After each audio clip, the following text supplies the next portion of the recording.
Waalaikumsalam warahmatullahi wabarakatuh. Bismillahirrahmanirrahim. Alhamdulillahi wa kafa wassalatu wassalamu ala rasulillahi mustafa wa ala alihi wa sahbihi syurafa wa man tabi'ahum bi ihsanin ila yaumil.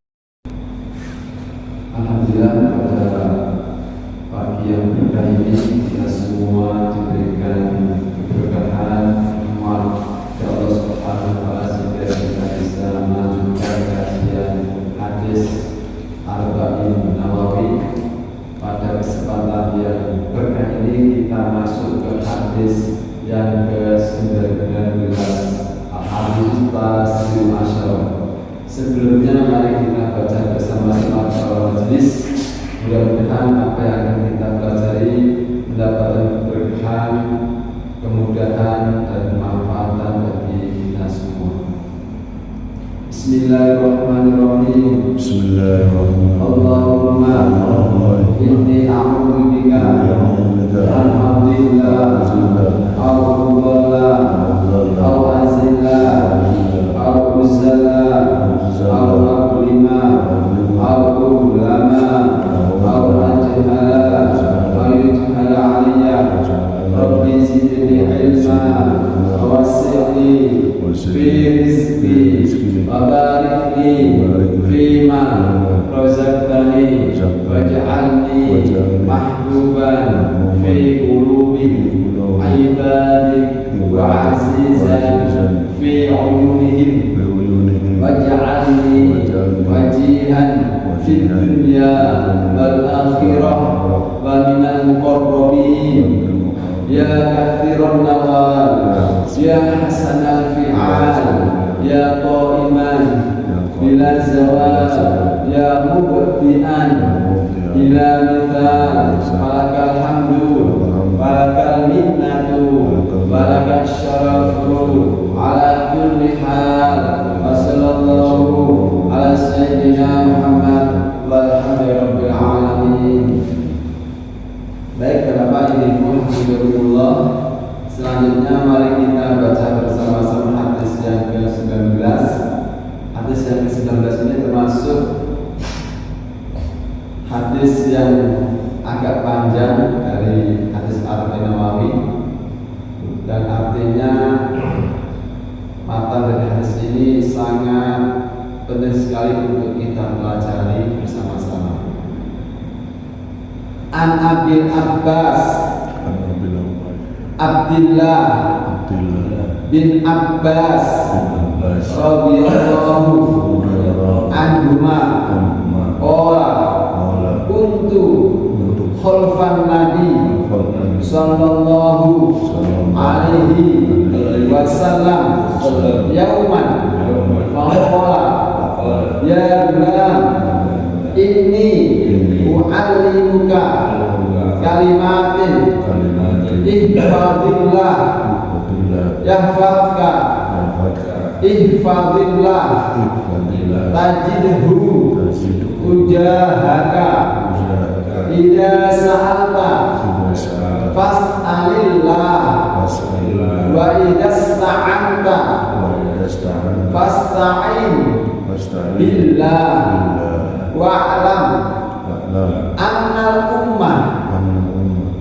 law ijtama'at ala ayyanfa'uka bisyai'in lam yanfa'uka illa bisyai'in qad katabahu Allahu laka walau ijtama'u ala ayyadurruka bisyai'in lam yadurruka illa bisyai'in qad katabahu Allahu alaika rufi'atil aqlam wa jaffatis suhuf rawahu Tirmidzi wa qala hadisun hasanun sahihun wa fi riwayatin wa Tirmidzi ihfadillah tajidhu amamaka ta'arraf ilallah firroho ya'rifka fisyiddah wa'lam annama akhta'aka lam yakun liyusibaka wa ma asabaka lam yakun liyukhti'aka wa'lam annan nasra ma'as sabri wa annal faraja ma'al karbi wa anna ma'al usri yusra. Alhamdulillah, Bapak Ibu Alhamdulillah, hadis yang ke-19 ini temanya adalah mintalah pertolongan hanya kepada Allah. Tidak boleh kita sebagai seorang mukmin minta sesuatu selain minta dari Allah Subhanahu wa Ta'ala. Kita boleh minta sesuatu cuma kalau boleh minta sesuatu dengan cara wasilah kepada orang lain juga boleh. Minta didoakan dari orang lain semoga usaha kita dimudahkan boleh. Intinya minta pertolongan hanya kepada Allah saja. Hadis yang ke-19 diceritakan dari saudara sepupunya Rasulullah, yaitu Abil Abbas Abdullah bin Abbas radhiyallahu anhu. Diceritakan oleh Ibnu Abbas atau nama lengkapnya adalah Abdullah bin Abbas, tetapi lebih terkenal dengan panggilan Ibnu Abbas, anaknya Abbas. Seperti Abdullah bin Umar, itu panggilannya adalah Ibnu Umar, anaknya Sayyidina Umar. Seperti juga Abdullah bin Abbas ini lebih dikenal dengan Ibnu Abbas, putra dari pamannya Rasul bernama Abbas. Abdullah bin Abbas bin Abdul Muthalib, Muhammad bin Abdullah bin Abdul Muthalib. Berarti masih saudara sepupunya Rasulullah, tapi Abdul bin Abbas ini masih kecil pada saat Rasulullah diutus menjadi Rasul, masih kecil beliau. Qala kuntu khalfan Nabi sallallahu alaihi wasallam yauman. Sayyidina Ibnu Abbas berkata, pada suatu hari saya dibonceng oleh Nabi Muhammad sallallahu alaihi wasallam. Karena Ibnu Abbas ini adalah saudara sepupunya dan juga istri Rasulullah itu bernama Sayyidah Maimunah, itu merupakan bibinya Ibnu Abbas. Berarti Ibnu Abbas itu sering berada di rumah Rasulullah, sering menemani Rasulullah, sehingga Ibnu Abbas termasuk salah seorang sahabat yang sangat cerdas karena selalu mendampingi Rasulullah Sallallahu Alaihi Wasallam. Beliau Ibnu Abbas dilahirkan sebelum hijrahnya Nabi pada tahun ketiga. Jadi pada sebelum Rasulullah hijrah, 3 tahun sebelum Rasulullah hijrah, Ibnu Abbas dilahirkan. Pada saat Ibnu Abbas dilahirkan, ibunya membawa beliau ke Rasulullah, sehingga pada saat itu fa'adzana fi udhunihi yumna. Setelah Ibnu Abbas dibawa ibunya ke Rasulullah, Rasulullah kemudian mengadani di telinga kanannya. Wa qama fil yusra, kemudian mengikomai di telinga yang kiri. Ini berarti sunnahnya kita ketika kita punya anak, bapaknya itu disunahkan untuk mengadani di telinga kanan, kemudian mengiqamai di telinga kiri, sebagaimana yang telah dilakukan Rasul pada Ibnu Abbas. Bahkan ada ulama yang menambahkan lagi, selain itu, selain dibacakan adzan dan iqamah, kita disunahkan membaca surat Al-Qadr, Inna anzalna fi lailatul qadr, di ubun-ubun kepalanya. Hikmahnya, faedahnya, ketika anak yang baru dilahirkan dibacakan surat Al-Qadr, insya Allah sampai dia meninggal akan terhindar melakukan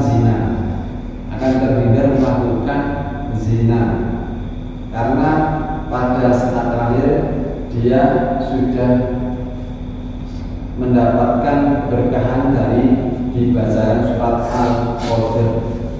Inna anzalna lailatul qadr wa lailatul qadr sampai selesai. Insyaallah akan terjaga, tidak akan melakukan perzinahan di waktu dia hidup. Hikmah dari anak yang membacakan surat Al-Qadr. Kemudian pada saat masih kecil, Nabi Muhammad juga mendoakan kepada Ibnu Abbas dengan doa, Allahumma faqihhu fiddin wa alimhu ta'wil. Ya Allah, cerdaskanlah, fahamkanlah Ibnu Abbas ini dalam masalah agama, wa alimhu ta'wil, dan berilah pengertian Ibnu Abbas bisa mentakwili Al-Quran, sehingga sahabat yang paling ahli dalam tafsir Al-Quran, ahli dalam pentakwilan Al-Quran adalah Ibnu Abbas. Beliau mendapat julukan Al-Bahr, artinya nyegoro ilmu Ibnu Abbas ini. Sehingga dari doa Rasulullah ini beliau menjadi sahabat yang paling pandai, orang sahabat yang di antara sahabat yang pandai. Ini kita juga bisa mengamalkan doa Rasulullah agar anak-anak kita difahamkan, dicerdaskan dalam masalah agama, dan bisa memahami Al-Quran dengan baik. Kita bisa mengamalkan doa Rasulullah, Allahumma faqihhu fiddin wa alimhu ta'wil, setelah sholat, agar anak-anak kita itu difahamkan dalam masalah agama. Allahumma faqihhu fiddin wa alimhu ta'wil. Apa? Allahumma faqihhu fiddin wa alimhu ta'wil. Selanjutnya kita masuk ke dawuhnya Rasulullah ketika Ibnu Abbas dibonceng oleh Rasulullah. Kemudian Rasulullah berkata, faqala ya gulam, wahai anak kecil. Rasulullah ketika memanggil anak kecil itu ya gulam, inni u'allimuka kalimatin, sesungguhnya saya akan mengajarkan kamu kalimat-kalimat yang sangat penting. Intinya Rasulullah ingin memberikan nasihat kepada saudara sepupunya, yaitu Ibnu Abbas. Inti dari nasihat Rasulullah adalah ihfadillah, jagalah Allah, yahfadka, maka Allah akan menjaga kamu. Nasihat dari Rasulullah pada Ibnu Abbas, ihfadillah, jagalah Allah, maka Allah akan menjaga kamu. Artinya apa? Jagalah Allah adalah intinya adalah kita hendaknya menjaga semua syariat-syariat Allah, melaksanakan apa yang diperintahkan Allah, melaksanakan yang diharamkan Allah, menjauhi yang diharamkan Allah, melaksanakan hukum-hukum Allah. Berarti kita telah menjaga Allah. Kalau kita melaksanakan syariat-syariat Allah sesuai ketentuan-ketentuan yang telah diajarkan, yang telah diatur, maka Allah akan selalu menjaga kita. Kita tidak akan terjerumus ke perkara-perkara yang dilarang oleh Allah, karena kita sudah menjaga, mengamalkan syariat-syariat Allah, mengamalkan hukum-hukum Allah, melaksanakan yang halal-halal dan menjauhi yang haram-haram, maka kita akan dijaga oleh Allah. Sebagaimana dalam firman Allah, ya alladzina amanu in tansurullah yansurkum wa yusabbit aqdamakum. Wahai orang-orang yang beriman, in tansurullah, tolonglah Allah, yang suruh maka Allah akan menolong kalian. Maksudnya apa? Allah itu tidak butuh pertolongan. Allah itu pertolonglah Allah, menolong pada agamanya Allah, maka Allah akan menolong kalian. Makna bahasa simpelnya seperti itu. Tolonglah Allah. Allah tidak butuh tolong, yang ditolong adalah agama Allah, yaitu mensiarkan agamanya Allah, li'la'i kalimatillah, meninggikan kalimat-kalimat Allah, menyebarkan nasrul ilmi, berarti menolong agamanya Allah. Ketika kita sudah menolong agamanya Allah, maka Allah akan menolong kita. Ketika kita dalam saat usaha, maka Allah akan memberikan kemudahan kita. Intinya seperti itu. Ihfadillah tajidhu tujahaka, jagalah Allah, maka kamu akan menemukan Allah akan selalu berada di hadapanmu, Allah akan selalu bersamamu, Allah akan selalu menolongmu. Ketika kita sudah menjaga Allah, melaksanakan syariat-syariat Allah, hukum-hukum Allah, yang kita lakukan ada yang halal saja dan menjauhi yang haram, maka Allah akan selalu menolong kita, Allah akan selalu bersama kita.